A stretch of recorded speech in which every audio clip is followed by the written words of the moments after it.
I'm going to have Denisha Sally introduce our guest speaker, and I'm going to stop sharing my screen so that our guest speaker can share his screen. So, Denisha, you want to introduce our guest speaker today? Yep, absolutely. Guys, I am so pleased to welcome today's guest.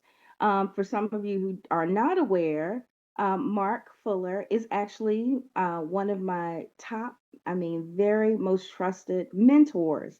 Mark actually, he's the one that got me started with the business bug. He started me in my first business in high school when I was in the 10th grade. And has been a mentor and a business. It doesn't even make sense just to say mentor in terms of what he has done for me in my business over the course of my life and the friendship that we have developed. The one thing I really admire so much about Mark is Mark does not think like the average person. He does not. Mark always has a different perspective, a different way of thinking about things. I've always been taught, observe the masses and do the opposite if you want something different for your life or you want more. So, um, I, I am really happy to share him with the world and share him with you guys. So, without any further ado, take it away, Mark. Good morning, good morning, good morning, everyone. Can you, Denisha, can you all see my screen? Yes, we can. Uh huh. Can, Yes. awesome, awesome.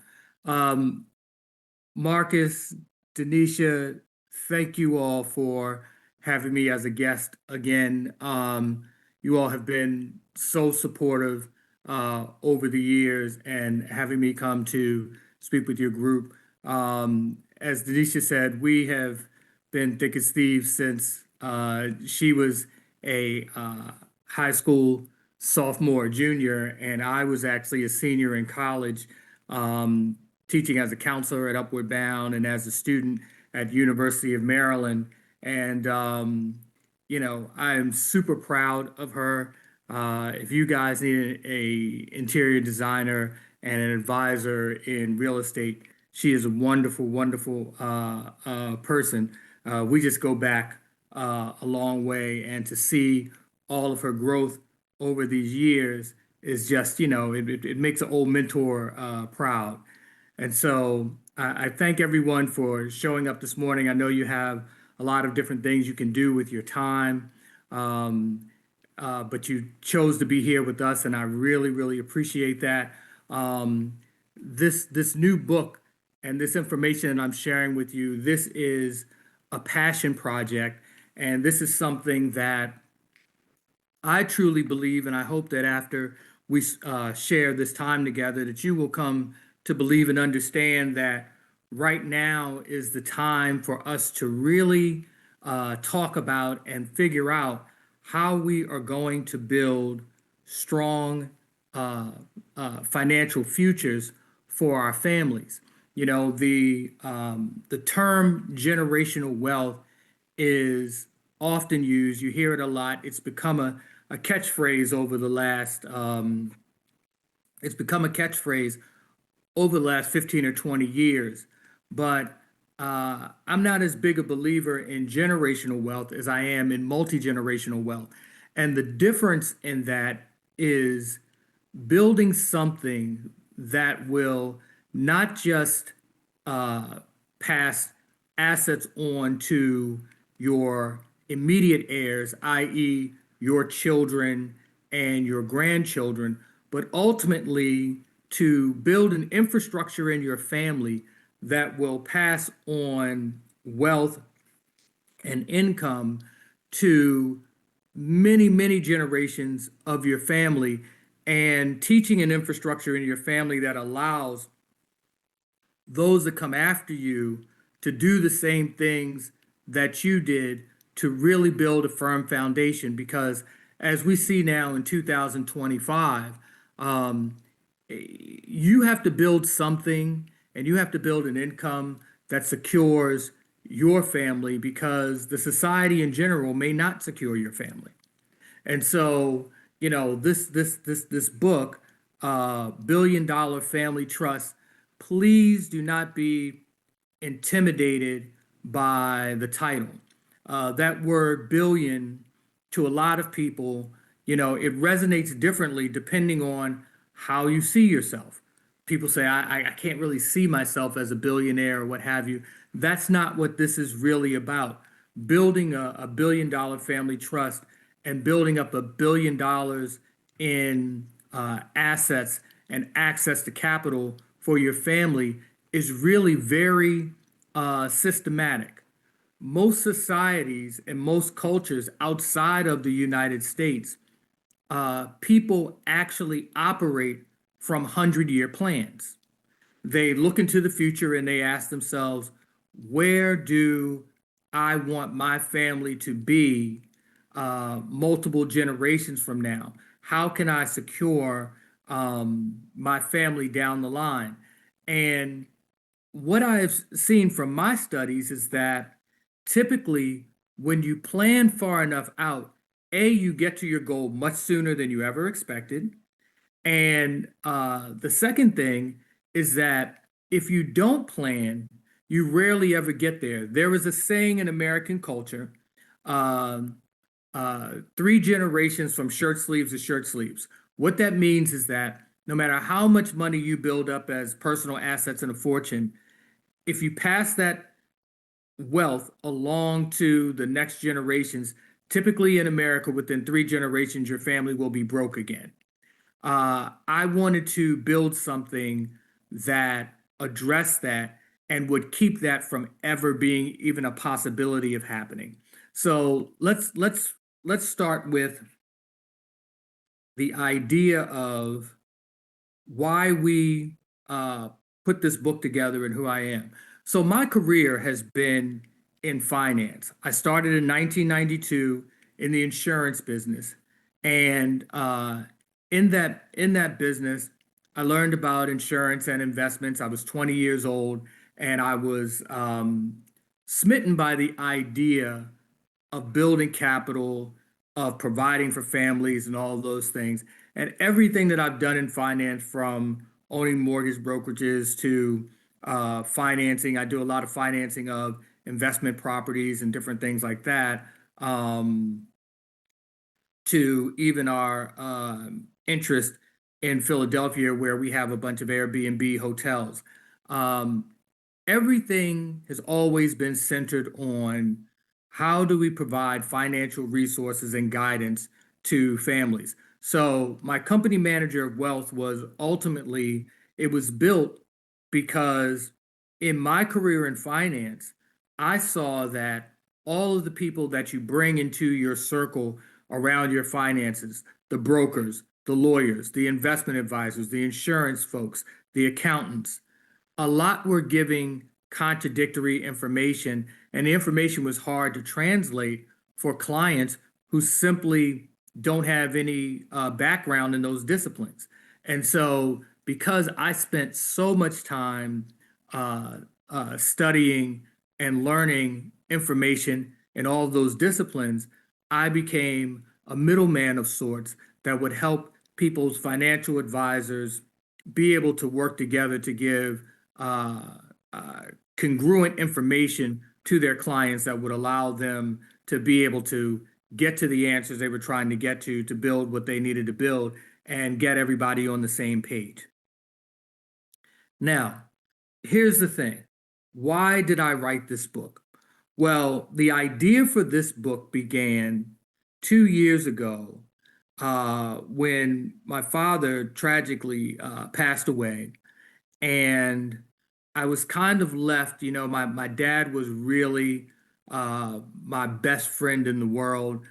We just shared a really special relationship. They say that the average person only gets to spend, the average parent and child only really spend about 19 years of their life together.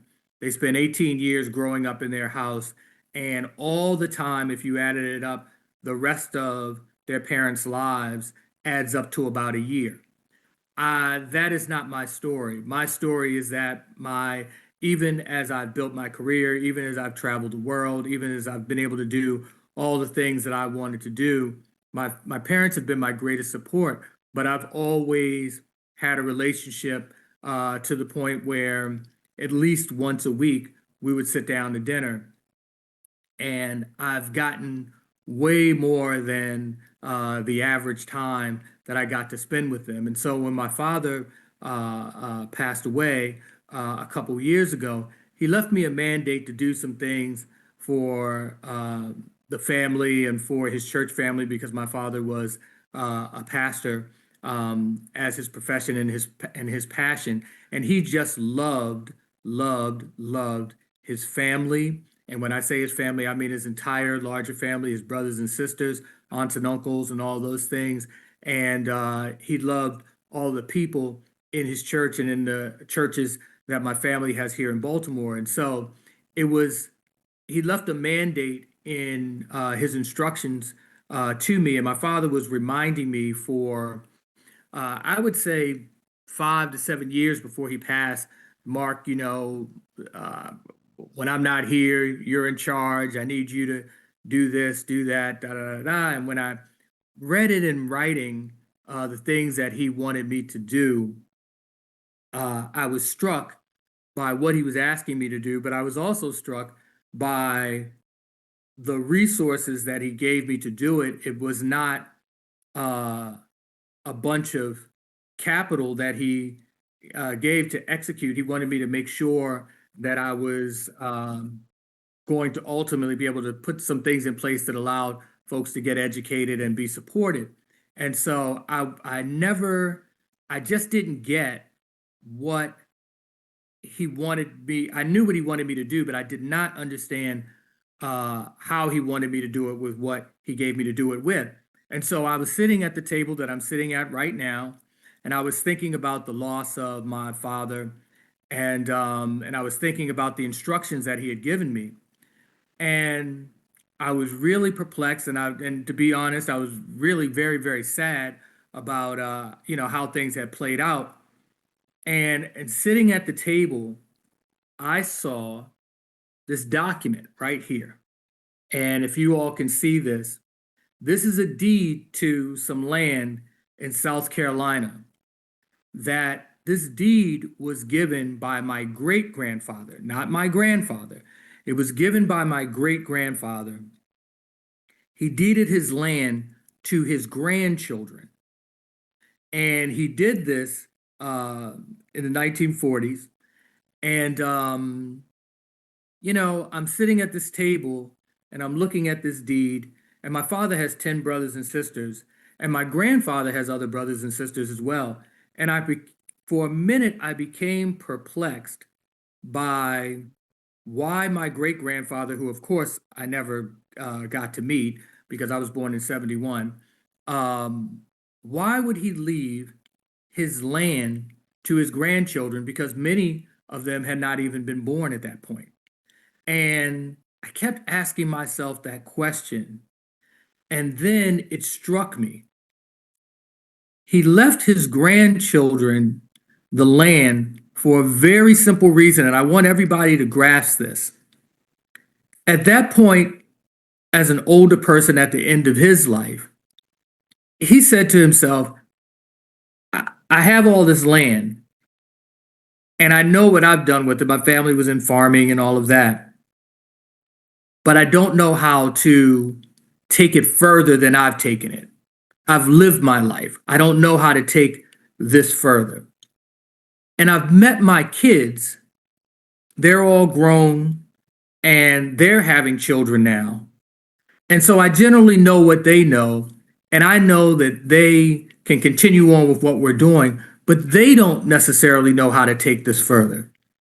And so maybe if I leave this asset, this land, this property to my great grandchildren, maybe the world will change.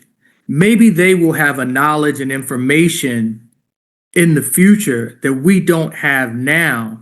And maybe they can enhance what I have and turn it into something greater. Maybe America will be a greater place. See, you have to understand when my great grandfather is looking at his life, he's born in the 1800s. He's born in a very different America.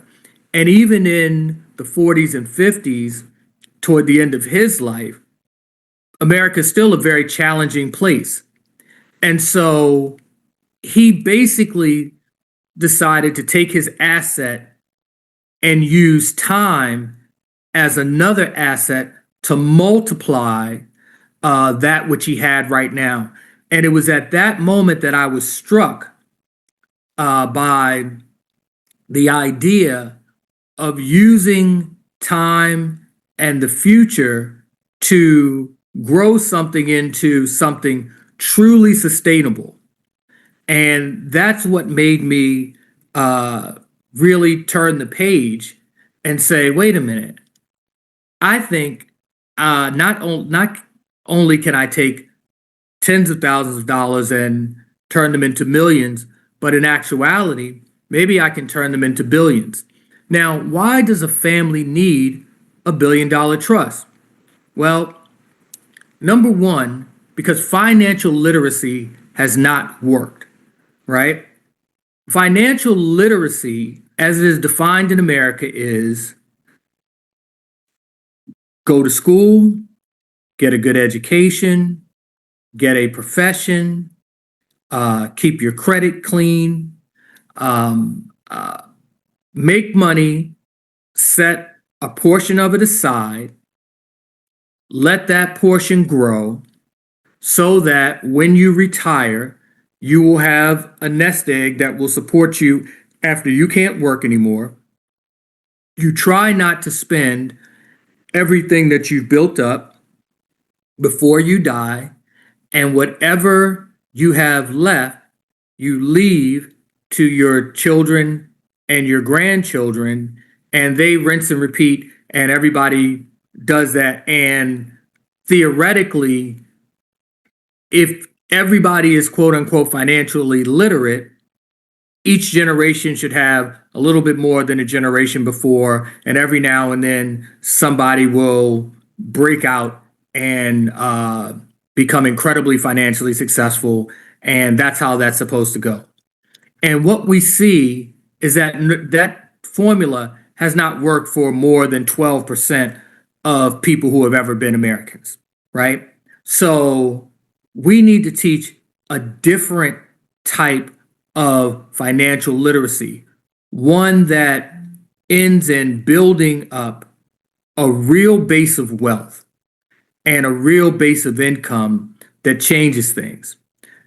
The second reason your family needs $1 billion trust is that social insecurity is coming to America. Ultimately, this idea that everybody chips into a fund and that fund pays people money once they retire, well, that works very well when there are more young people than there are old people. However, every day since January 1st, 2011, 10,000 people in the baby boomer generation are turning 65. And so this pyramid ultimately is going to be inverted because there are going to be more young people than there are older people. And it is going to dry that up as a resource. However, what people are not discussing is, can I create this type of system inside of my own household, inside of my own nuclear family, with me and my kids and my children's children and my children's children? And what would that look like? Number three, building $1 billion fortune is not hard. You know, when I was sitting at this table and I was looking at this deed, and it struck me that what I needed to do was put a small amount of money into an investment for a prolonged period of time. I pulled out an S&P 500 calculator and I put $15,000 in an S&P 500 calculator. And the S&P 500 historically has grown at about 10.5%. And that's when I saw that 15 grand becomes $355 million in 100 years.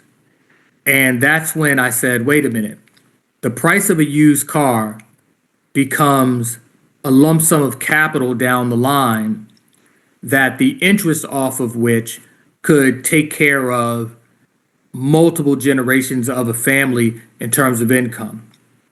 And I realized that getting to wealth for a family, because I'm not trying to create billionaires, I'm trying to create billionaire families. Now,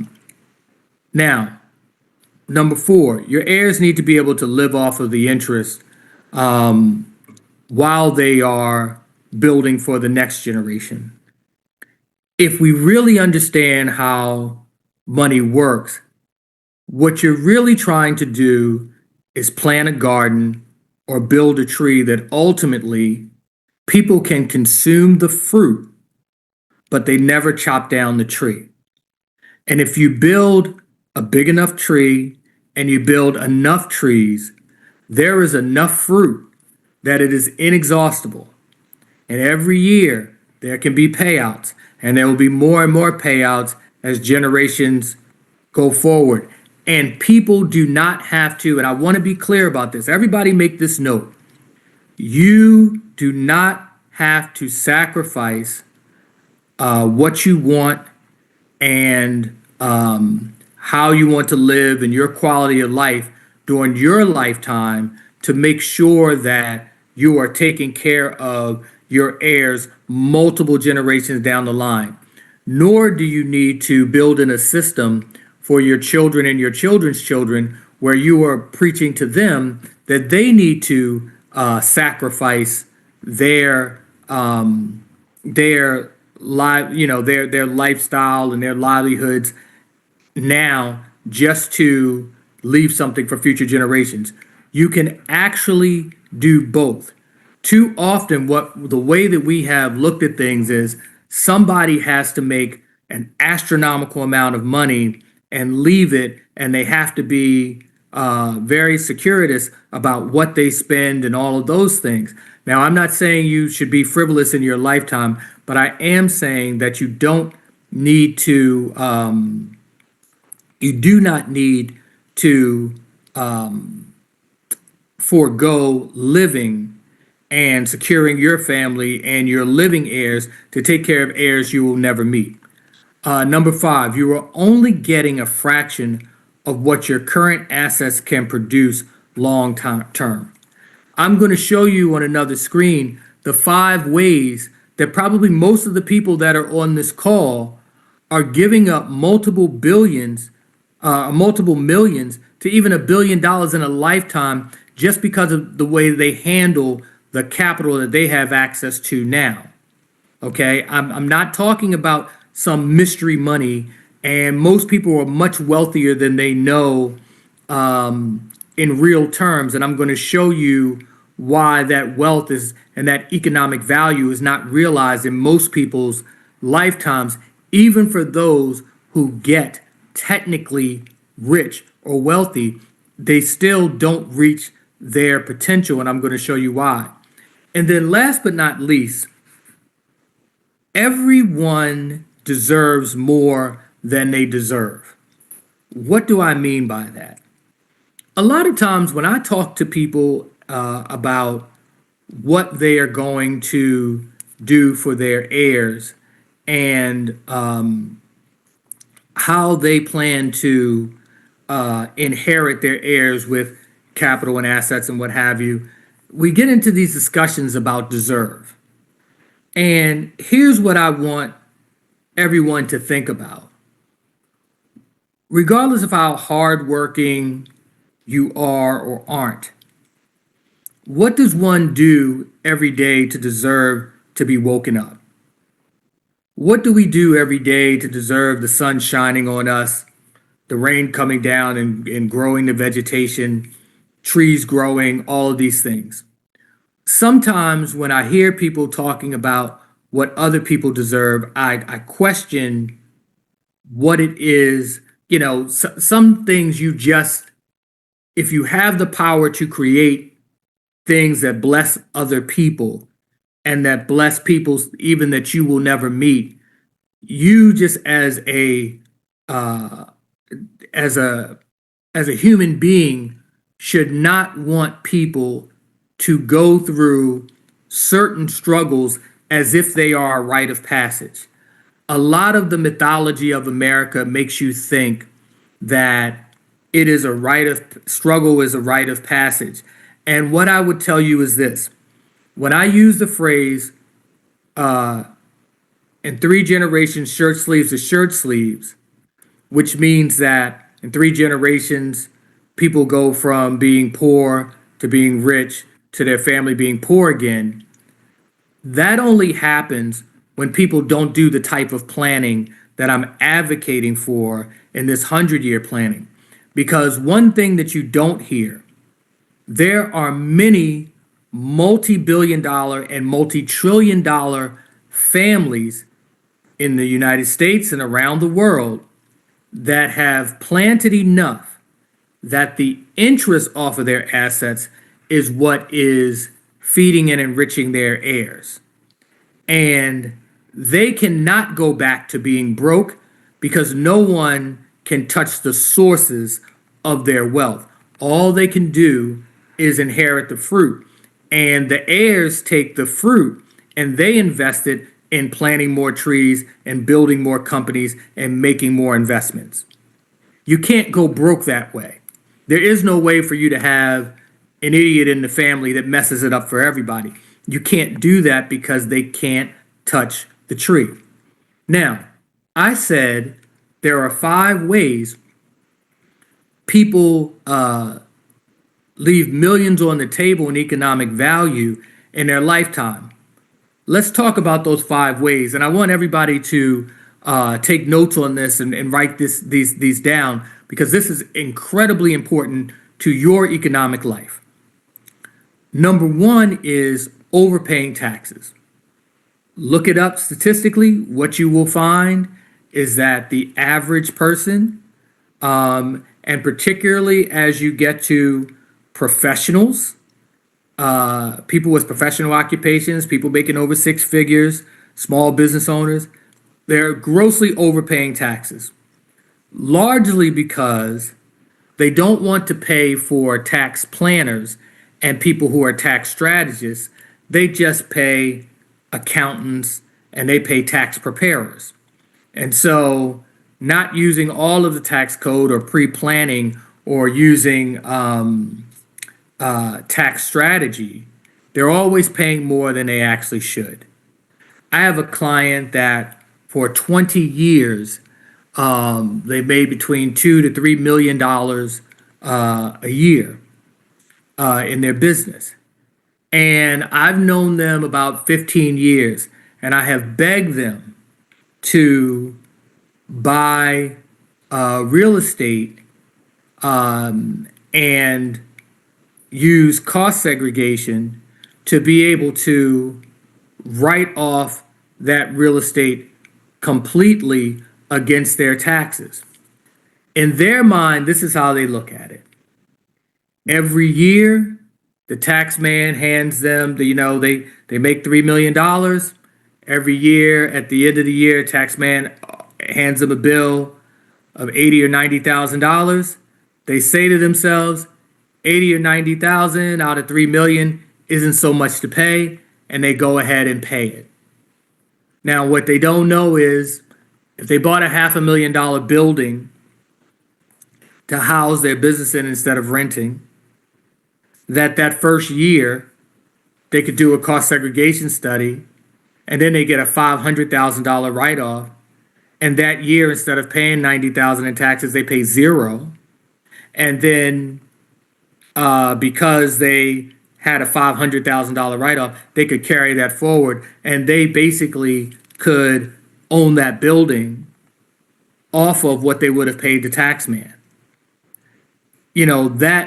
That loss of that type of money and 100 other things that they could do. I'm just giving you one example of a way that they could capture another $500,000.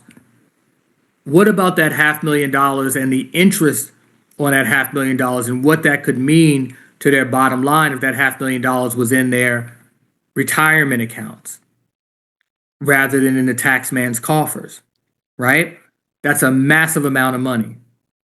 Number two, and I see this a lot with my peers, okay?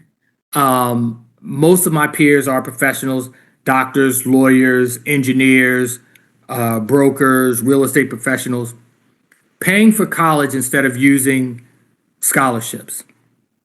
Most people have told themselves through misinformation that they're doing so well that their child will never qualify for a scholarship because they quote unquote don't have economic need. At the same time, they are financially successful, so they're making the type of income that maybe they never thought they would make when they were growing up, or maybe nobody in their family makes. And so I call it proud to pay syndrome. Proud to pay syndrome is where you are paying for something that you could have for free, but you almost enjoy the idea of being able to pay, although you complain about it. I watch my peers, their children get into the best schools, but the best schools now are not, $5,000, $6,000 a year like they were when I was in school. The best schools now are, I went to University of Maryland. It was 5 grand. Now it's 35,000. I just got a young lady through Cornell, and it was $85,000 a year. You know, what most people don't know is that if you absolutely dedicate yourself to putting in 20 to 25 applications for scholarships, because most scholarships have absolutely nothing to do with economic need. And there's billions of dollars that just go unused every year because nobody applied for it. And if you put in those 20 to 25 scholarships freshman year, sophomore year, and junior year, you might not get all the money you need your first year. You might get more the second, more the third. You may get all the money you need to pay the school and all of your expenses the first year. But if you keep that habit up of applying for scholarships, you may get more money, and that money could actually go into the student's pocket so that they had spending money and all those things. Now, this going to school and getting an education is not a few $1,000s here, a few $1,000s there. This is a 150, 250, sometimes $400,000 endeavor. And again, if you don't put that money into the school's bank account, that money stays in your family, stays in your investment accounts, and it grows to millions of dollars if you hold on to it. That's another loss that we are taking. Number three, not learning enough about equity management. What is equity management? A lot of people on this phone call are real estate investors. You have primary residences, you have other property that you own. I know that historically we are very proud to pay things off, to not have debt on property, and even on investment property where there's no note and there's income coming in, and we look at the return of only having to pay taxes and insurance as really having made significant strides in that being a great investment. I want you to write these numbers down, and I want you to think really about what this really means. Okay, because I want you to understand the potential in equity management. Okay, so a person owns a row house that they got from their parents. That house was purchased in 1972 for $17,000. After the parents moved out, the house was made into a rental property and it was paid off free and clear. Now in 2025, that house, which was recently rehabbed, is worth $260,000. So understand, we've got a house that was purchased for $17,000 many years ago. It's paid off. It's a family asset. It's free and clear. It's a rental property. It's worth $260,000, right? It's an asset to be passed on from generation to generation. And the rental income on a monthly basis is $2,300, okay? So that's pretty good. That's a pretty good investment. All you're paying is taxes and insurance. So you got really great income coming in and all of that. Now, the way that most people approach that is they say, look, I'm going to keep taking in this $2,300 a month. I'm going to maintain this property and I'm going to keep raising the rent incrementally and just keep the income coming in. Well, I think there's an opportunity that's being missed. Let's say that you threw a line of credit or a loan against the house for $100,000. And so the mortgage then becomes $700 a month. And you've got $2,300 a month coming in. So if you pay the mortgage with that 23, you're still left with $1,600 a month in cash flow. If you take that $100,000, if you stick it in, if you buy the S&P 500 with that and you get over the long term 10.5%, in 50 years, that's going to compound to about $16 million or more, right? If you stick it in a 100-year account, that's going to compound to $2.2 billion. So let me see in the chat who thinks taking $100,000 and putting it in to an investment and that could compound to and letting your tenant actually pay the loan off is a better option for your family, right? It's no more stress, strain, or struggle on the person who was just going to hold the property with no note on it. So over the course of a lifetime, that property can be from tens of millions in value to $1 billion plus in value over a long enough period of time without there being any great amount of work being done. Is everybody grasping what I'm saying with that? Okay, because most people would never look at a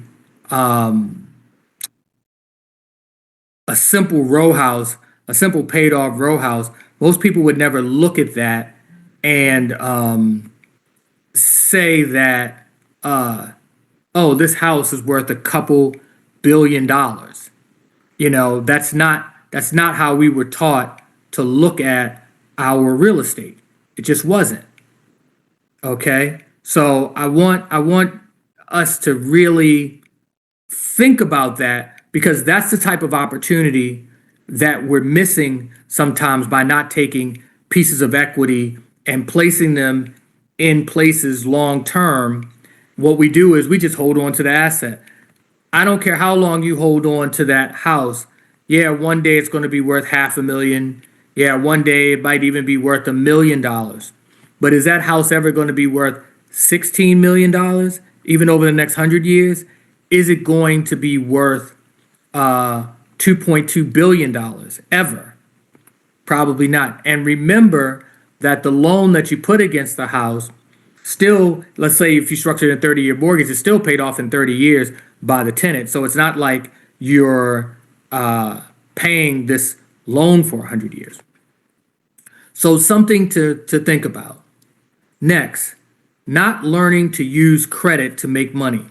This has got to be one of the biggest flaws in our society. Now, the reason that a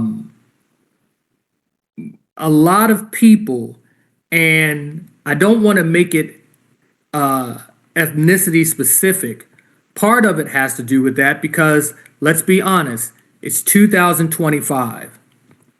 People of my ethnic persuasion did not become human beings in the United States of America under full legal protection until 1965.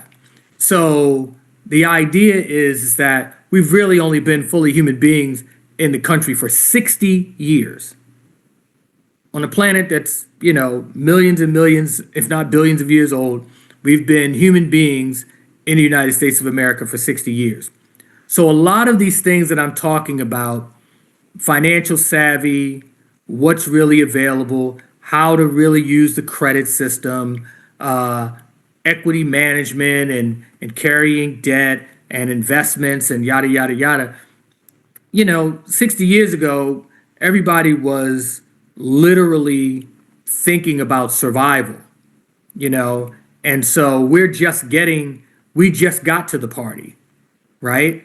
And what I want everyone to realize is that we're early in the game, and this party can get much, much, much more exciting for our families going forward because we're a very short period of time into this. And the truth is it's not limited to our ethnicity because most people on this call, I would dare say, whether you're of my persuasion or not, your family probably isn't 60 years into being fully able to participate in the American system as well. And so we've got to learn how to literally use credit, use access to capital, because everybody loves a good rags to riches story. I started out with nothing, I turned it into blah, blah, blah, blah, blah. But let me tell you something. My first $1 million that I ever generated came from my learning how to take a small amount of money that was borrowed, invest it in advertising. The advertising made my phone ring, and it turned $15,000 into $100,000 in less than 90 days. And rinsing and repeating that cycle turned into millions of dollars. It wasn't because I was smart. It wasn't because, I was a mortgage broker. I wasn't doing something that another 100,000 people in the country weren't doing at the exact same time. I just mastered investing borrowed money into a marketing plan, not knowing how to use credit to make money. And it's funny, a guy named Myron Golden, a great lecturer who I absolutely love, I consider him a mentor, though I've never met him.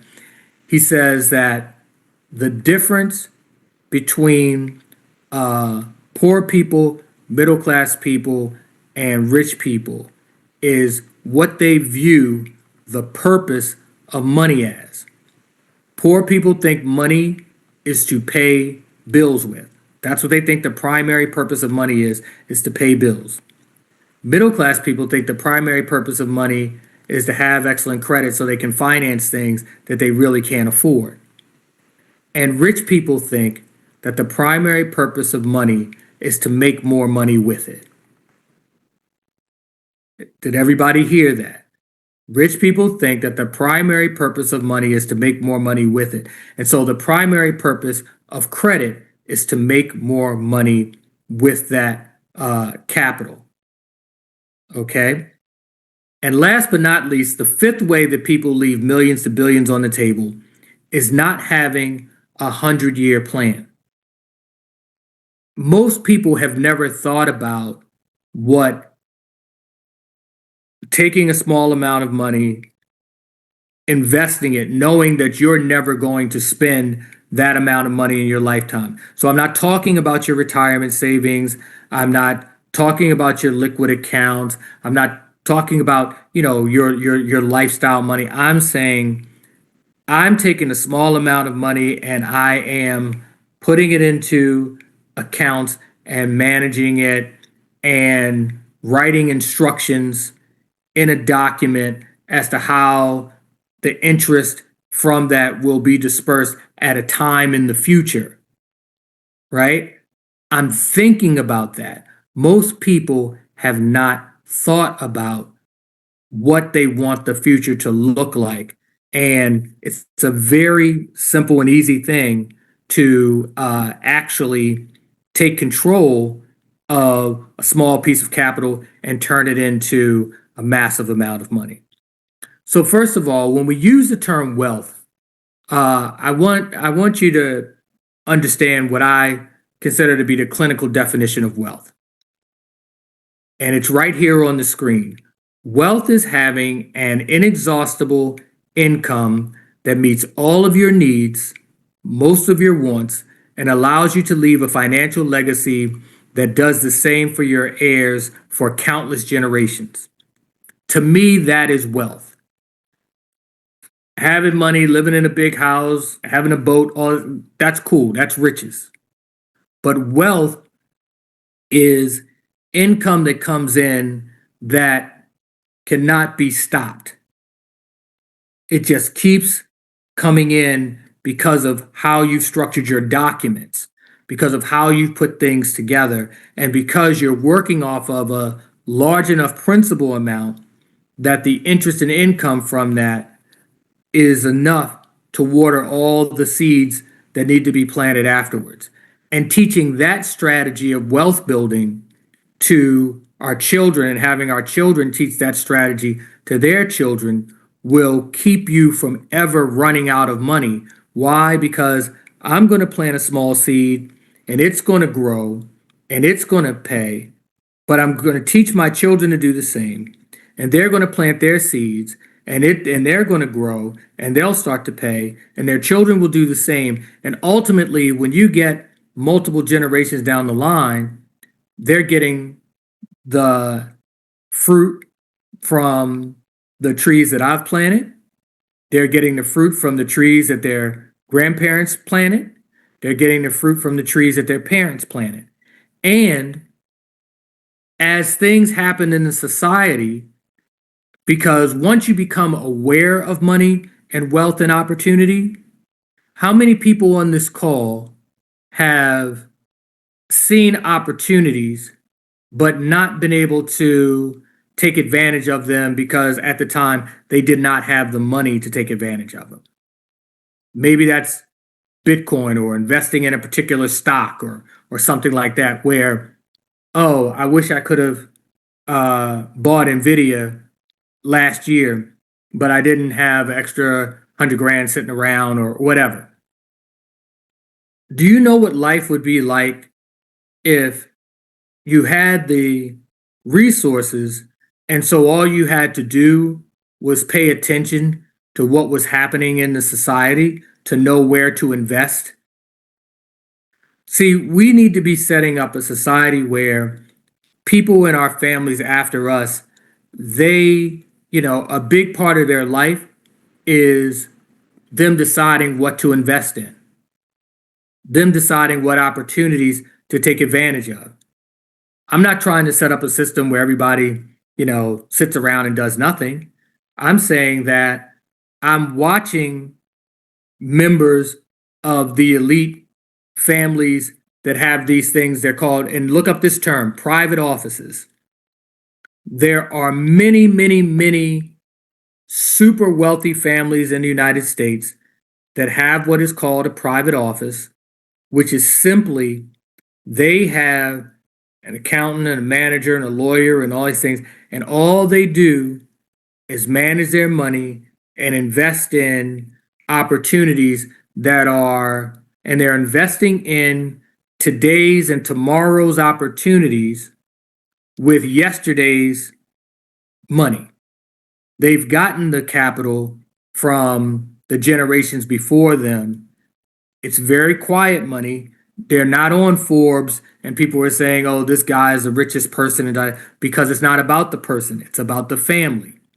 So where you may look at Elon Musk and say, "Oh, he's the richest man because he's got 400 billion," I'm telling you, there are families in the United States with trillions, and their interest on the money every year is hundreds of billions. Okay, and they are not concerned with being noticed or notarized, and there's no list to put them on. They are living off of the fruit from a tree that was planted a long time ago, and there's no shortage of these families, and there's really no reason that your family can't be one of them. So why doesn't your family have a $1 billion nest egg right now? Now, I want everybody to really look at this number, because, and it's not important, what the number is. I just want you to answer this question. Did you know $45,000 compounded annually at 10.5%? And again, I use 10.5% because that's the average of the S&P 500 since the inception of the stock market. So 10.5% for 100 years equals over $1 billion. And your family doesn't have $1 billion right now. It means your family has not been able to carry and compound $45,000 over the last century. And if that doesn't make absolute sense to you, it will by the time we're done. What I want you to understand is every institution in America that doesn't have a $1 billion endowment hasn't been able to compound $45,000 at 10.5% for the last 100 years. So every church, every social organization, every fraternity, every sorority, on and on and on, the simplicity of growing a $1 billion endowment in a family is literally you setting enough capital aside. Your number might not be $45,000. Your number might $15,000 compounds to $355 million over that time. I'm not fixated on the number 45,000, 50,000, 100,000. I'm not fixated on that. That's strictly an individual decision. I just want you to understand that nobody told you at the beginning of your adult life that you had the opportunity to take tens of thousands of dollars and set up something for generations after you while you are earning millions of dollars during your lifetime to set yourself up for a comfortable life and your kids up for a comfortable life, that you could literally set up your grandkids, great grandkids, and forever after that, where the money is inexhaustible. Most people don't know that they have that opportunity, and so that's why they're not doing it. If people understood that this is a very real thing, so we've stopped the compound interest conversation at take 10% of your income or 15% of your income, set aside, let it compound. You'll have $2, $3, $4 million at retirement, and then you just have to try not to spend through it. That's where we've stopped the compound interest conversation. We forgot to say, oh yeah, there's also $1 billion left on the table if you set this up right with the proper paperwork. And that's what I'm trying to get people to realize in this book. Now, annual rates of return to S&P 500. Let me show you on this Excel sheet. I just want you to take a look at this. This is a chart that shows you what the return is every year from 1928 on the S&P 500 all the way through 2024. So in 1928, it returned 43.81%. Then there was, we were leading into the crash of 1928. So the market was down negative 8%. Then, Mark, well, I'm sorry, Mark, do you have the Excel spreadsheet that you're looking at or that you wanted to display? oh, you don't see it? No, we still see the presentation. Oh, okay. Let me see something. You might have to stop sharing and then share again. Okay, let's try that. Let's try that. I'm sorry. No problem. Yeah. Thanks for letting me know because I'm thinking you're looking at what I'm looking at. Hmm. Let me see. Let's go to share again.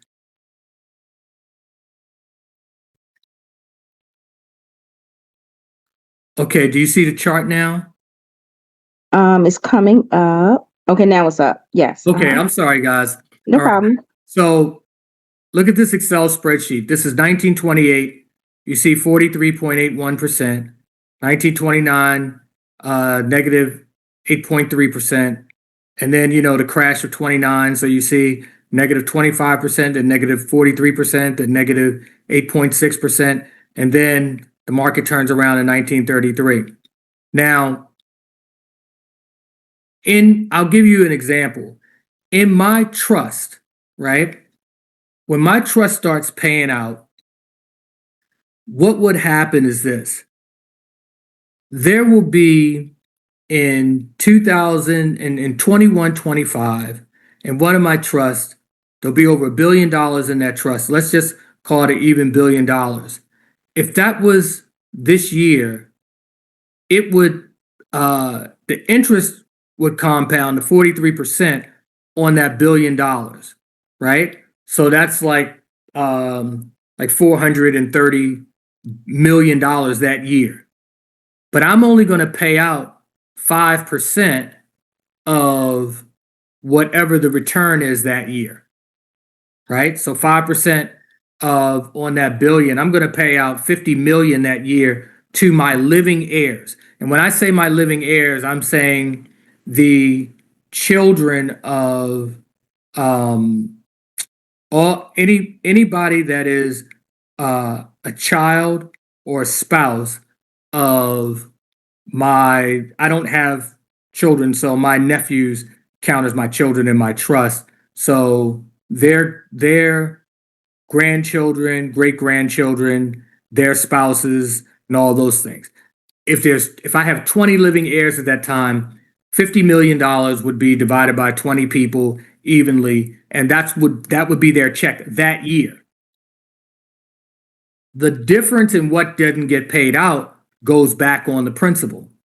So then guess what? There could be bad years. On those bad years, okay, on those years, we're just going to pay out 5% of whatever's there and keep it moving. But every year it's going to pay out 5%, and the balance, if it's a positive year, will go back on the principal.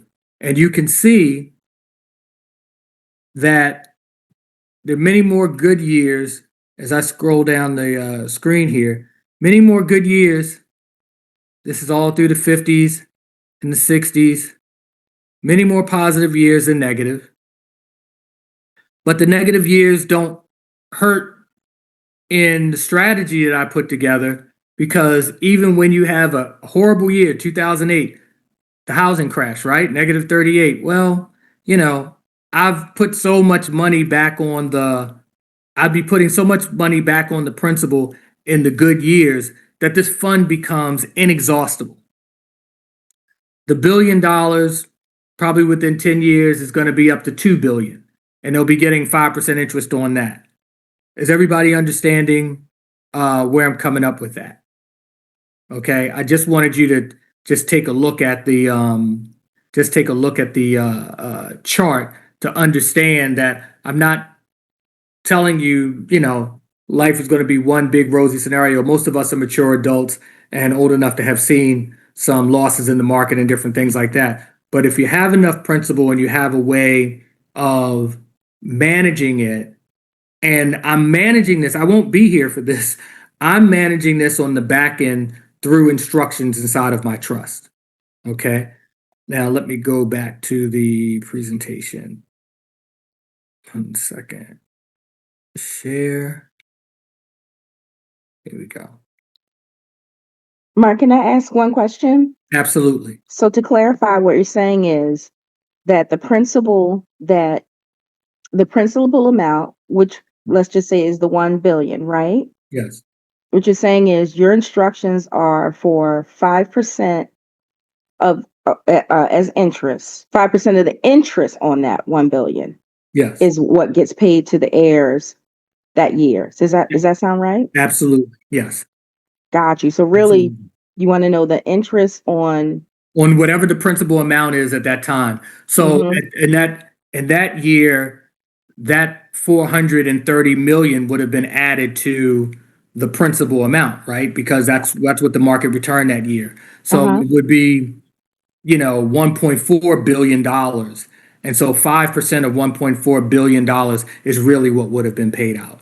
Got you. Got you. Okay. Thank you for clarifying. All right. And in a negative year where the principal amount comes down, then 5% of that amount is going to be paid.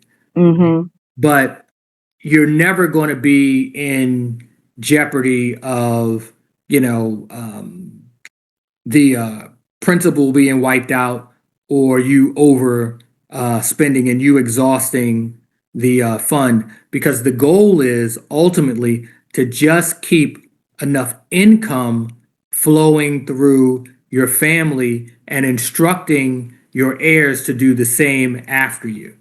If that makes sense. Got you. So what we're saying is if you pay 5% of the interest, there's still 95% of the interest that's not being touched. Well, no. I'm paying I'm paying 5% I'm paying 5% of the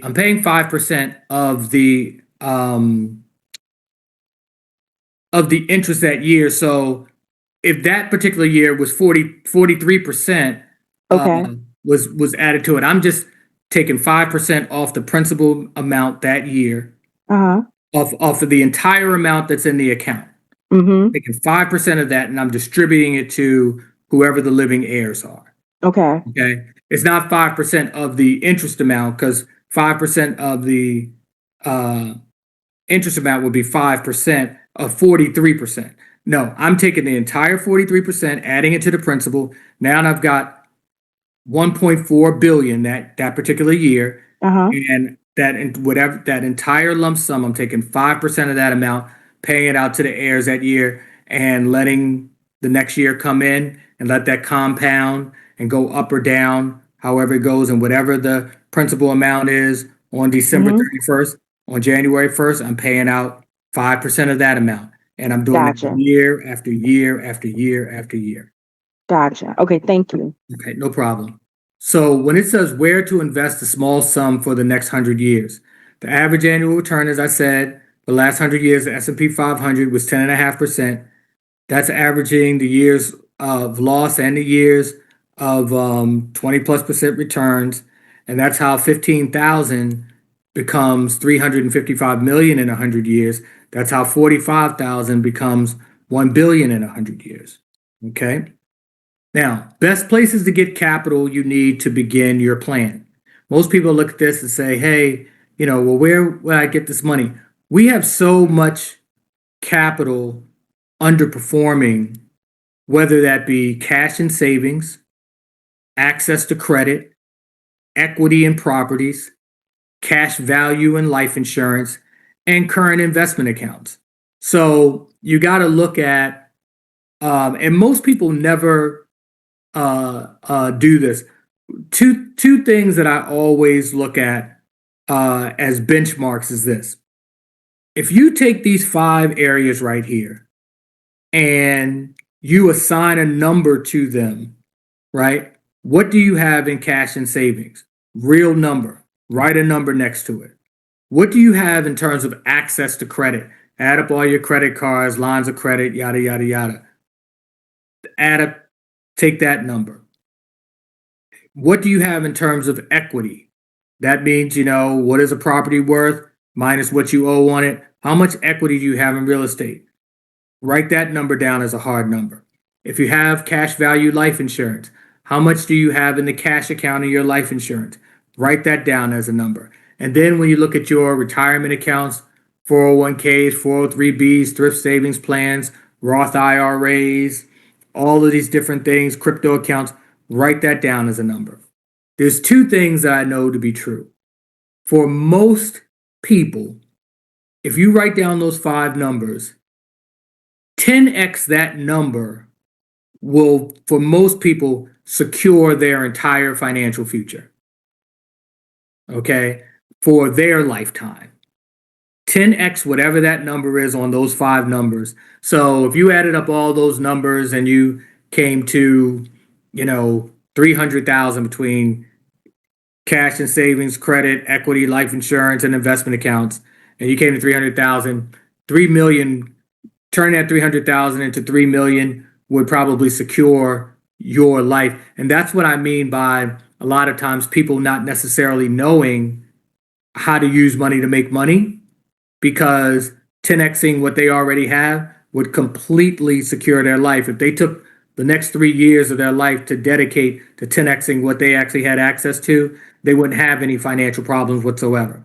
But even more importantly, what I know about that number as well is that a small percentage of that number, when you add up those 5 numbers, set aside in an account where you say, hey, here's 20 grand that, I've got 300,000 and all of these numbers. I'm going to take $20,000 and set it aside for the long-term future of my family.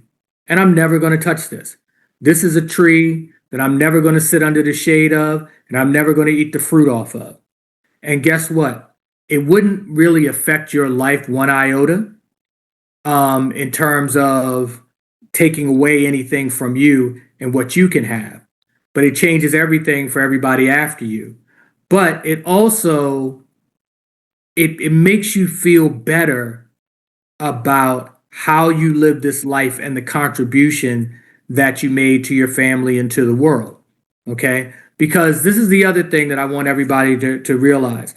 Like in my trust, I did not just include the people that I wanted to make sure that I took care of, but I included a couple of institutions as well, right? Because, you may really love your fraternity or sorority, you may really love your alma mater, you may really love your church or your synagogue or your mosque, and you want to make sure that that institution is supported, that they too, you inherit them as an heir. And so every year, your all of your living heirs they're getting $500,000 checks each from an account that you set up 100 years ago. Well, let your church get that same thing. It just is a way for us to institutional build and family build. And so that is critically important. And I'm almost wrapping up, guys. So I want to just get through the end of this. So creative ways to use credit.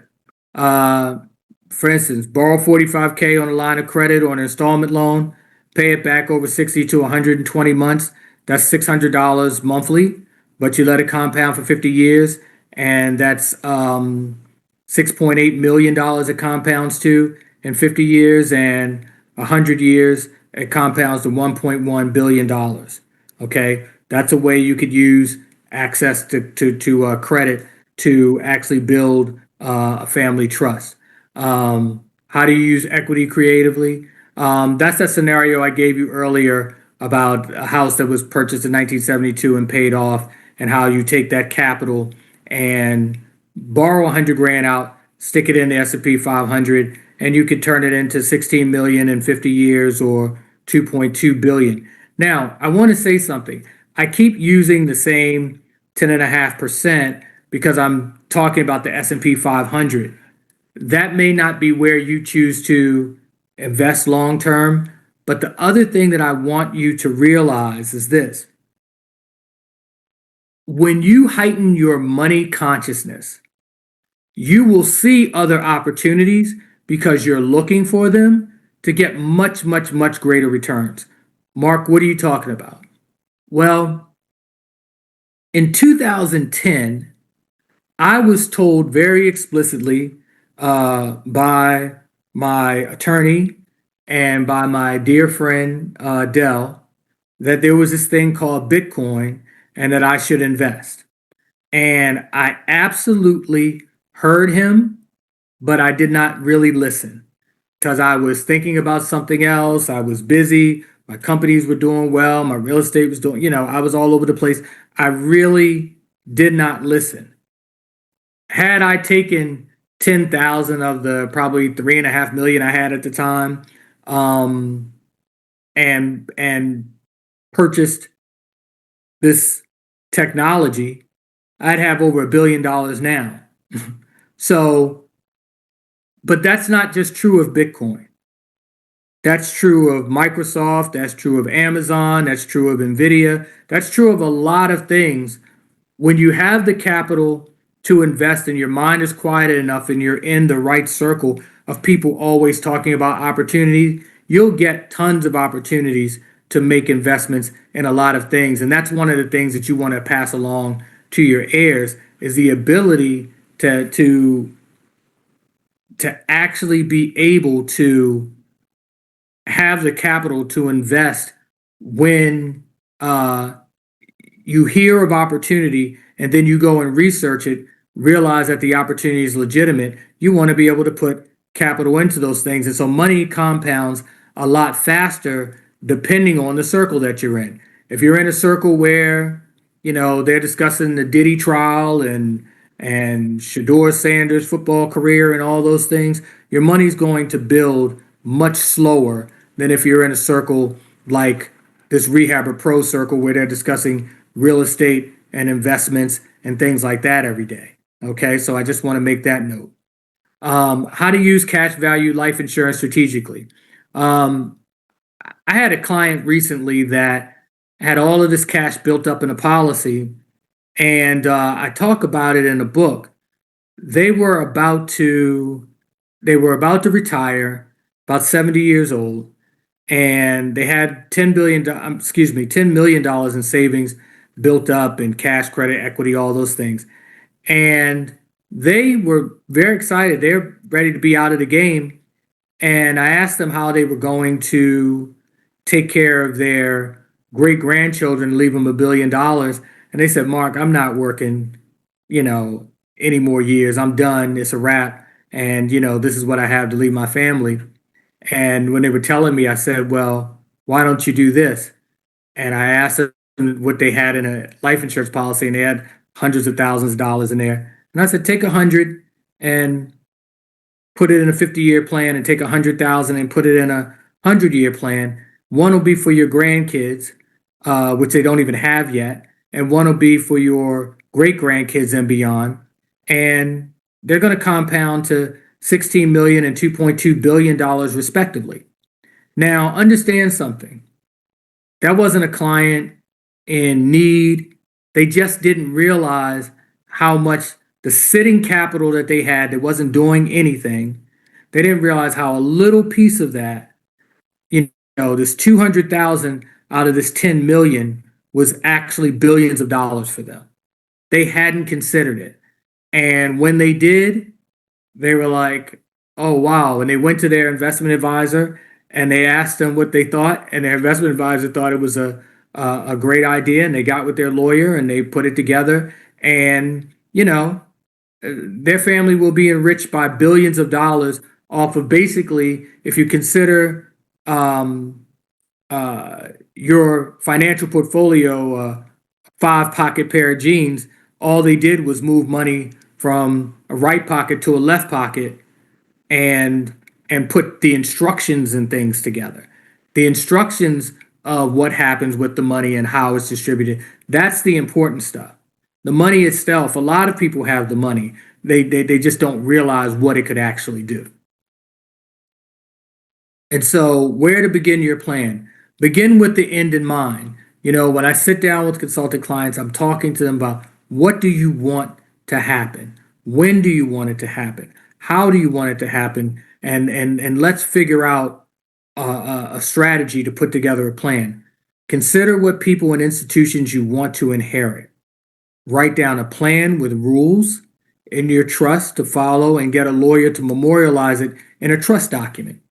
And you want to do this work of thinking through what you want to happen. You want to write that down yourself, and you want to think through it or with an advisor or a consultant, so that when you go to your lawyer, you're saving time and money, because you don't want to think through this stuff, the general structure, the general what you want to happen with your lawyer, because then you're just paying them for time while you think.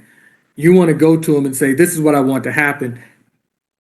Tell me how I can do this, and what the most effective way to do this is. And then you just open an investment account, or you move an investment account, or you earmark an investment account for your trust to be the beneficiary and all those things. And again, a professional will show you how to do that. I'm not going to get into the minutia of that, because that's anybody who is great in those areas will be able to put that together for you, because none of this is complicated or rocket science. And then finding a lawyer. The better and the clearer your instructions, the easier and more cost effective it'll be when you're dealing with an attorney. Do not expect the attorney to read your mind. Keep your desires clear and simple. Make sure you use a tax and estate attorney. This is incredibly important, because you want to make sure that you're setting up accounts that will not be taxed along the way, because if your account loses its tax efficiency, then a whole bunch of your money is going to the government. You don't want that. Okay? So make sure you're dealing with somebody who really understands taxes and really understands numbers. Okay?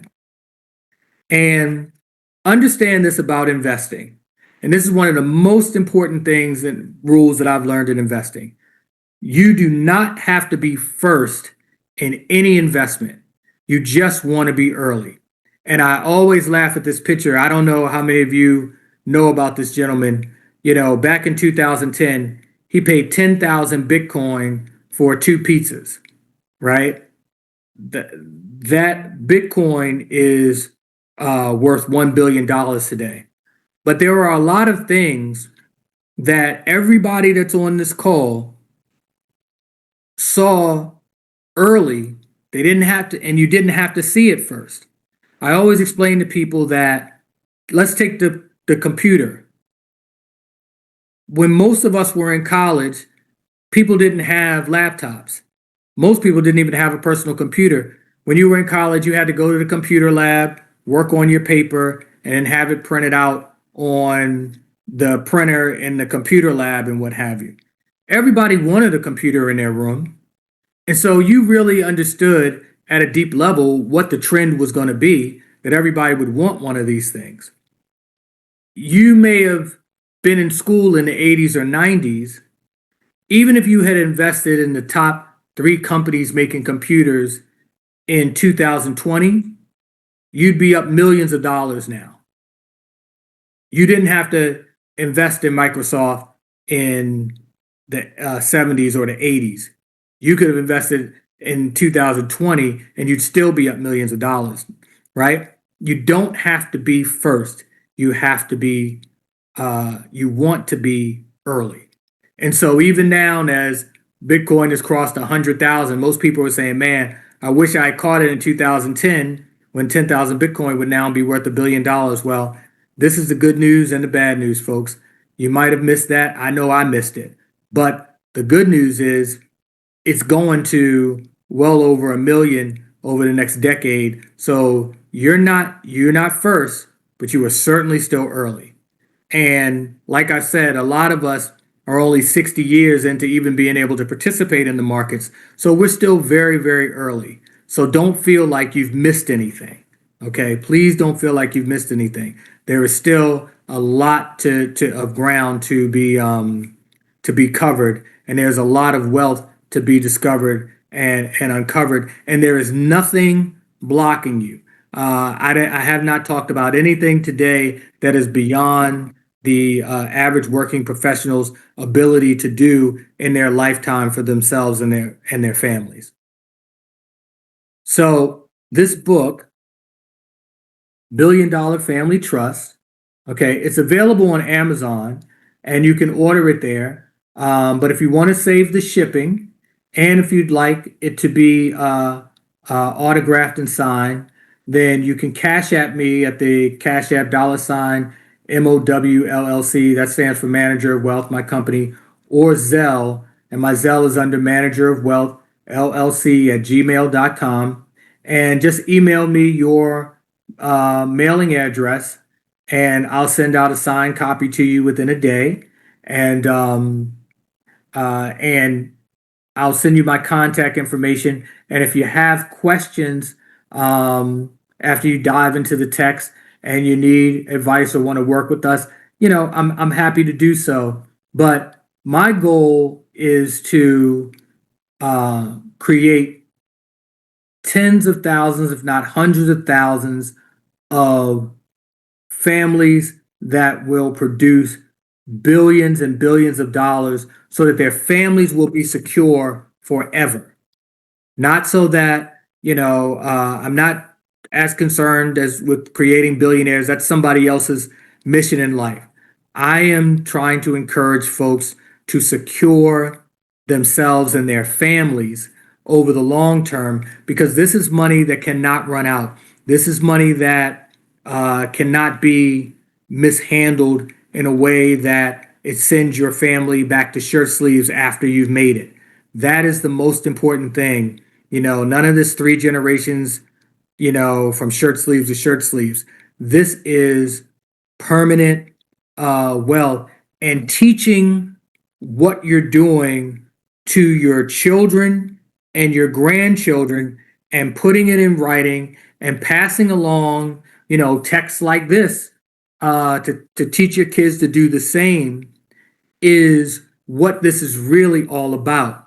In the future, in my bloodline, there will be no poor Fullers. It was not possible. It just can't happen because every January 1st, somebody's going to, once these things begin to pay out, somebody's going to get, everybody who's alive in the bloodline will get that check, right?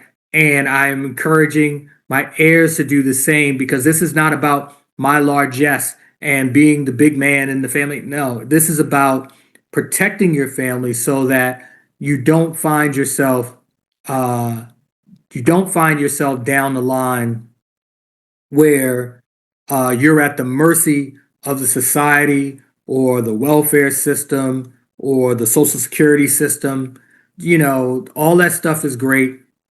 Become your own social security system, become your own savior. And the idea is that it would be a shame to know that for $10,000, $15,000, something could have been set up in a family that would secure all the heirs of that family for generation after generation after generation after generation.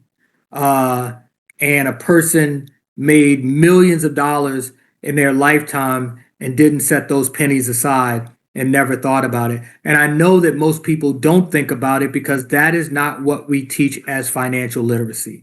So I thank you all for listening and for sharing. And I'll take any questions that anyone has. That this was amazing. Thank you so much um for first of all developing and being the person that you are and have become so that I could benefit from it. And not only me, but all the folks on this call today. Like I said, you always have been an outside of the box thinker. That's what always, you never just followed the crowd. And I admired that from you, when I was in high school. And, what was really, really struck me in like the first, I don't know if this is the chapter or the preface of the book. You said Um, you said, I was floored a few years ago when I read an article that projected that Black families would have an average net worth of zero by the year 2053. Mm-hmm. Like, that's Zero. amazing. That's amazing. I mean, like you said, as an entire ethnic group. And again, to your point, does it mean that only black people or families of African descent, that's necessary? But the fact is, in this country, that is a significant power loss for us, which unfortunately in 2025, we have a revival of a need to protect ourselves. So, Absolutely.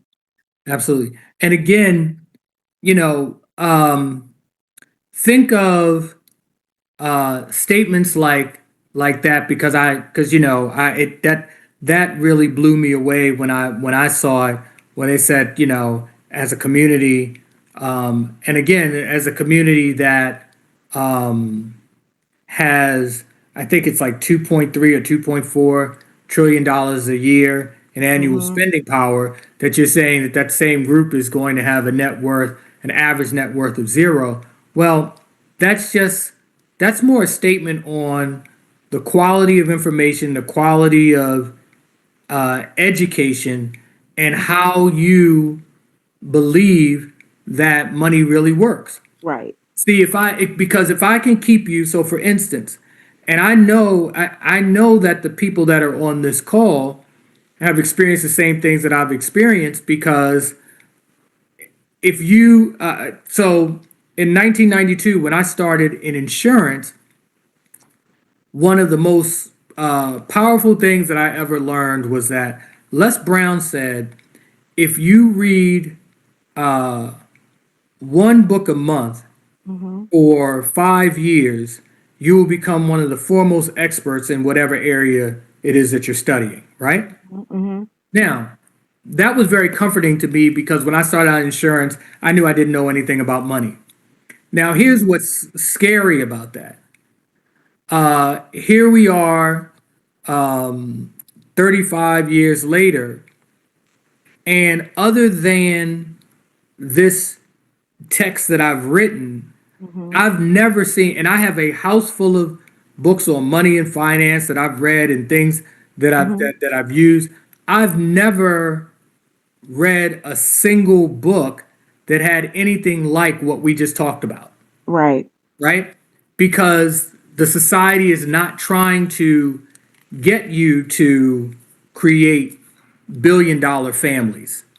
It's Mhm, just trying to get you to feed into the financial resources of those who really do know. right.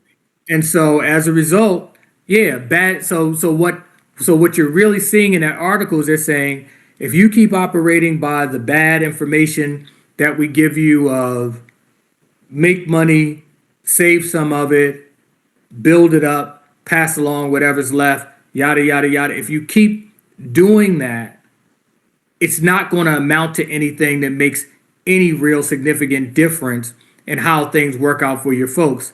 Right. Meanwhile, over here, if I told you if you just uh, put 15 grand in an account, it would amount to something that would make sure that nobody in your family would ever be homeless, ever want for food, ever need any basic necessity in life Mhm, once you got beyond a certain point, and you could make sure your kids did the same, and you mhm, could control that. You could be mhm, 100%, your family could be 100% in control of their outcomes. That is not being taught, and it is important that we start to build that into our family structure, and that's what's going to change things because we're not going to be the only group of people at or near zero if we mhm, don't change. mhm. Right. And Michael had a question. He said, well, is this like the Rockefeller method? No, so here's the thing. The Rockefeller method is because again, this stuff has become this concept of trust has become very popularized on the internet and stuff, right? Mm-hmm. But we're really not quote unquote talking about the same thing. So what that's not a bad idea. In fact, it's a very good idea. Mm-hmm. What the Rockefeller thing is like they're saying, okay, everybody in your family buy a life insurance policy on them.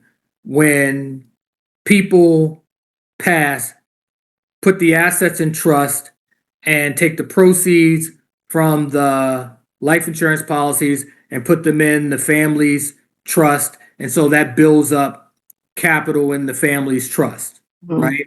And so that money keeps compounding and compounding.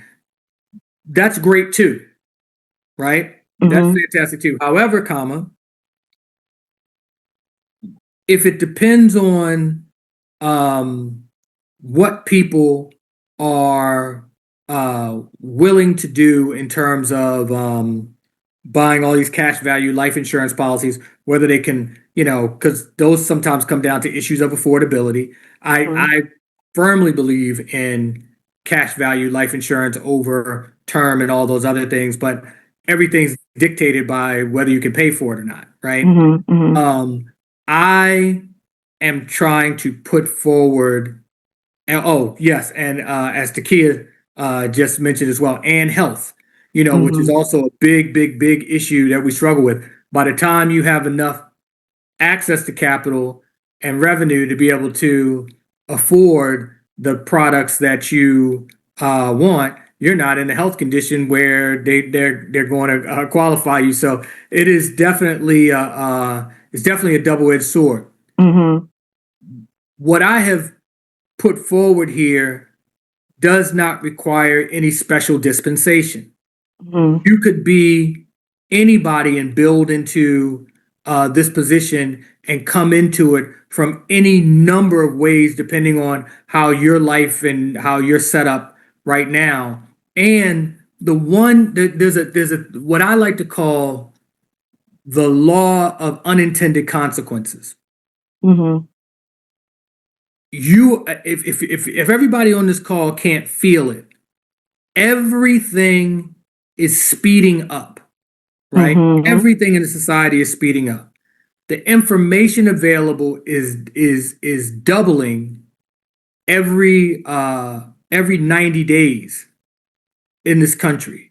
It is literally doubling. So when these conversations start to happen and people begin to be conscious of these things, Mm-hmm. other good ideas and other uh, powerful opportunities will present themselves. You you came into some of the real estate and business stuff because you met, a young man 30 some years ago who was all about finance and business and da da da da. And Right.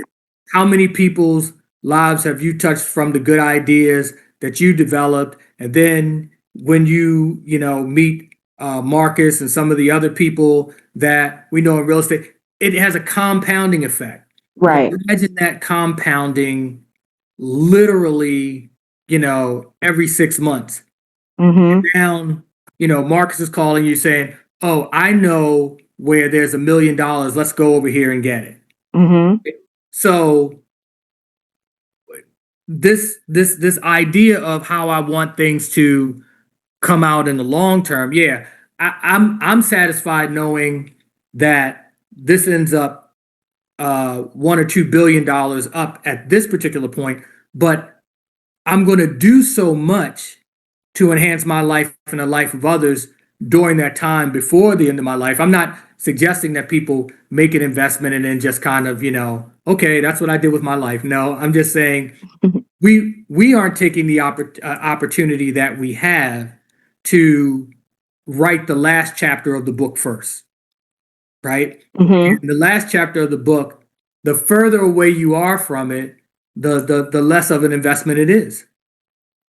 And one thing that people say is, well, Mark, the value of the dollar is going down, so $1 billion won't be worth $1 billion when you have it.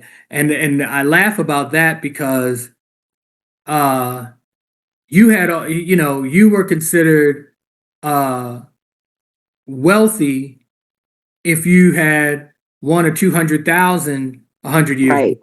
right? Right. Mm-hmm. But guess what? It's 100 years later, and you're in the uh, top 10% net worth wise if you've got 100 grand Right. on the planet, right? Because they don't, Mm-hmm. because people Mm-hmm. still don't have any money. Right. So I don't expect 100 years from now that most of the people on the planet will still have any money. And the difference between whether your family will or not is tens of thousands of dollars, not millions, Mm-hmm. Right. Because right? I even while you were talking, I did a calculation and I said, okay, the 25 I did a calculation, came out with okay, 50 years, this some investment worth 25 million. Then I did a calculation to adjust for quote unquote inflation, and it was still over 6 million. Mm-hmm. So, but point is, 6 million, even if that's what it's worth, is better than nothing. You know Yeah. what I mean? And understand something. The way I set my stuff up was I have a 100-year plan because that's for the billions. I have a 50-year plan. Mm-hmm. That's tens of millions of dollars, right? Mm-hmm. Um, and they kick in at different times and they still just pay out the interest, Mm-hmm. right? And the reason for that is that, I recognize that, hey, the grandkids will need money and this, that, and the third. But what's most important is opening opening the aperture, opening the idea Mm-hmm. Mm-hmm. that these are things that we always could affect and that Right. we can affect with what we are doing right now. We have the ability to affect great change and what have you. And but if we are going to if we are going to exist in a stable way, right? Mm-hmm. We have got to make um, the right investments, and we've got to do it now, and we've got to start having those conversations in our family. And you'll see in the book where I talk about doing it household to household. Not, Mm-hmm. I'm not trying to call together all of my cousins and aunts and uncles. I'm calling them together to give them the game and say, Mm-hmm. do this in your house, do this with your kids, do this with your grandkids, but not Mm-hmm. for us to pool our money and put it in one account and all of that. Mm-hmm. You know Mm-hmm. why? Because if I want for this to become a norm, it needs to be happening in every household. Mm-hmm. You follow what I'm saying? Yeah, I Right. want everybody to have the opportunity to decide whether they want to affect things in the future. If you don't, there's no judgment. I've had people say, "Man, listen, I did everything I could do for my kids and blah blah blah." Yeah, okay. I'm. If you feel that way, you feel that way. I'm not. I can't even go down that path. Mm-hmm. Um, I feel like if it's in my hands to start something in my household and in the people that I'm blessed to come in contact with, if I can do something to change them not being in that 0% net worth households and create real wealth, inexhaustible income that Mm-hmm. covers all of your needs, most of your wants, and allows you to leave an inexhaustible income to the next generation. That's my definition of wealth. That's the definition of wealth that I'm gonna live and die with. Right. That to me is what I am working to accomplish with the folks that I work with to get them into that position where don't leave this earth not having. Why leave that money on the table? Mm-hmm. Because again, like with my friend that had 10 million and I showed him how to leave a couple billion, he had no plan to Right. do that. Right. He was just hoping, hey, if I leave my kids the 10 million, hopefully they'll be able to grow it into some more, whatever Right. some more means, Right. right? Right. There was no plan. There was Mm-hmm. no plan. And still, that's a good plan. It's God bless him. I mean, to Yeah. be able to, to do that, right? Mm-hmm. He's had a good run. But, Mm-hmm. when he sees me, we run into each other from time to time. Uh-huh. He's ecstatic to see me because I literally said, "Hey man, take that money, take $2 out of your left pocket and put it in your right pocket, and it's going to Mm-hmm. be $1 billion for your great grandkids and beyond." And he was like, "Okay," Mm-hmm. like Right. he just had he just and again, I didn't do any transaction with him, Mm-hmm. right? I didn't. I'm not his investment advisor. I'm not his lawyer. I'm not da da da. This was just sound advice, and he went to his people, and Mm-hmm. they gave the cosign and said, "I can't see where that would hurt." Right. Right. you know, Right. And it's not hurting you. It's not like, not hurting it. go It's ahead. just helping them, and it helps strengthen a relationship.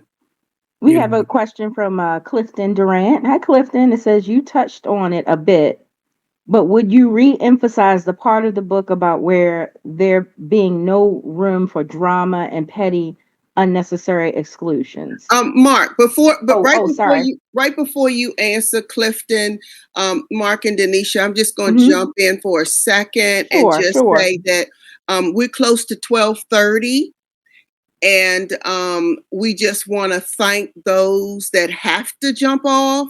We Mm-hmm. just want to thank them because we know we did say that our meeting was ending at 12. Mm-hmm. And so we've gone a little over, and then plus we're gonna do the piece at the end that Marcus discussed. But I just wanted to jump in there and say that for those that need to get off, we understand, and we really Mm-hmm. appreciate you getting on the call today, and we thank you for attending. Those that can stay, we're gonna go ahead and if it's okay with Mark, Mm-hmm. get all the questions answered, and then move on to the latter part of introductions at the end. So thank you for that, Denisha. Absolutely. Thanks, Denise. Thanks for the time reminder. Mark, maybe if you want to speak a little bit to that last question, and then yeah, perhaps we'll go on to the networking. Mm-hmm. absolutely. So real quick, I found that when I would have these conversations with people about their families and stuff like that, people start to say, "Well, yeah, I want to give money to this person, but not that person," and blah blah blah, and it gets a lot of drama. I am not from that school. I am from I don't want anything or anyone that's connected to me not to be prosperous. If I have something to do with it. So the idea that, so let's say, for instance, uh, my nephew's kids, they get married and then somebody gets divorced. Well, that person, when they were married to him, they were covered in my trust, right? I'm not making any exclusion where they're not covered in the trust. Uh, if someone gets divorced from them, they're still going to get their check. Why are they going to get their check? Because they're still probably the parents of whatever children my nephew had, or niece, or whatever kids they had together. Again, we have to get good at being prosperous. We have to get good at being beneficial to people. And if you are trying to spread the idea of prosperity and love and stability and wealth through your family, do not create any systems or procedures that create conflict. Mm-hmm. If you're doing it, if you're doing it so that this becomes the standard, right? This becomes the standard of how, when they say, "Hey, why are here it is 150 years later and all the Sallys are still wealthy," and they say how? Well, because wealthy people don't do petty. Right. They really don't do. I Right. mean, it's not. It's not. It's really not about that. And again, um, I don't I don't pretend that what I'm putting in place is going to be all everybody that's related to me will ever have. I'm putting in place the thing that is the seeds that allows everybody to do more in their lifetime. Some of these heirs are going to be getting 3 and 4 checks while they're alive and whatnot, and that's going to allow them to invest and do more things and do more good in the world and build more and invest more and all those things. So bring everybody under the tent, because some people are going to do amazing things with the opportunity that they were given, and some people not so much. But so what? you know Right. I, Mm-hmm. not I, we put up with some of the wealthy idiots of other families in America, right? Mm-hmm. So Right. they're gonna have to put up with some wealthy idiot fullers, I guess. But that's what it is, and I'm comfortable with that. But don't do things that will create drama after you pass, because I can tell you this: every year I get at least 3 calls from people whose parents left one house to 3 or 4 um, children, right? But the Mm-hmm. children are grown adults at this point. So Right. the parents passed at 80, the children are in their 50s or 60s. It's one house. One child lived with the parents and took care of them until they passed. The other 2 had their own places, and everybody has 3 different ideas as to what they want done with the house, Mm-hmm. right? And Right. it's always a mess. And everybody's calling me to see, could you refinance this and get them off of here and get their money? And I don't know why I need to do this because I live with mom and daddy. I took care of them for the last 20 years. It's a whole bunch of stuff. It's like, listen, what people need is income. What Mm-hmm. they need is revenue, and they need the ability to live how they um, ultimately want to live. So I'm just trying to give them that opportunity. Gotcha.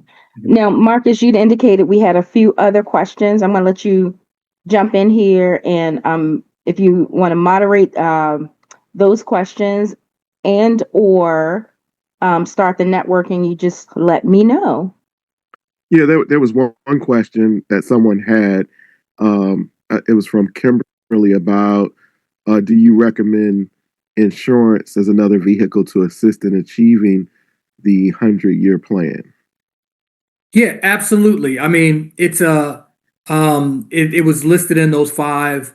It was listed in those 5 things. Certainly, um, any tax-free financial vehicle that you could possibly have is relevant to developing any financial plans in your family. I've never seen in all of my years since I got exposed to insurance in 1992, I've never seen anybody not really get a serious exponential return on insurance. But as you pointed out, the younger people are, the better, because they can get more insurance and they can get it more cost effectively, and they can get the right type of insurance, which is permanent cash value insurance as opposed to term. Because you have to remember, with term insurance, only 2% of term policies ever are enforced to pay out. So 98% of people who ever owned a term policy, nobody ever got anything for it.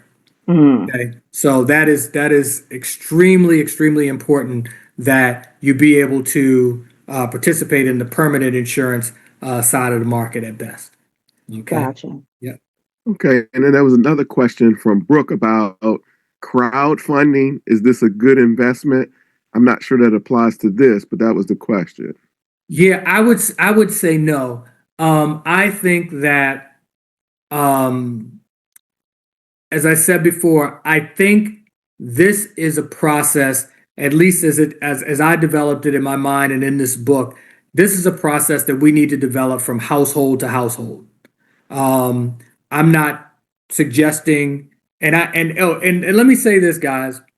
I talked about my great grandfather and having left this land and it and having inspired what we put together here. But my grandfather, my father's father, he lived till 2009 to 95 years old, and he had at the time 98 grandchildren, of which I am one, and there's probably now 120 of us or whatever, right? So I'm not suggesting to my family that we all come together and pool our money together. I'd like to have 120 cousins with 120 different trusts, because that's what really would secure the family. Every single household, every single child, Mhm. every single grandchild, so that the idea of how you create stability in a house is important. So no, not I don't crowdfunding and people pooling things, and then because pooling things creates conflict. Right. Correct. Everybody has a way they think they want to do it. And I'm not telling you what your trust should say or how you should. That's on you. I mean, it's Mhm. okay. But no, individual households and building it up and building it down through your children and your grandchildren and who you want to inherit, that is really the key. Yeah. Okay. Gotcha. And then the last question that we had, which may be better as this person may need to call you directly, but they're asking to explain the setup of the trust and resources to get it done. Yeah, and I'll say very broadly. Please give me give me a call, but I'll say very broadly. You know, trust wills and estate attorney. They'll, because laws are different in different states and things like that, and then the difference of whether you want a revocable or irrevocable trust and what the tax implications are. All those things need to be handled very individually and very specifically. And one of the gentlemen asked how he could get in touch with you. I know you had your email up there for a bit. Is that the way you want people to reach out, or? Yes, and also I'll put my number in here as well, and I put my number in the chat, Okay. and you're also welcome to give me a call as well. Okay. Yeah. Thank you Excellent. all so much for having me. I really appreciate the invitation. I appreciate everybody who stayed on the call and allowed us to have this conversation. I'm deeply passionate about this because I think this is going to help folks not end up in that 0% net worth that seems to be coming down the pike so quickly. But get the book. There's some nuance in it, and please feel free to get in contact with me. And if I can be of service to you, I will certainly love to help anybody who needs my help.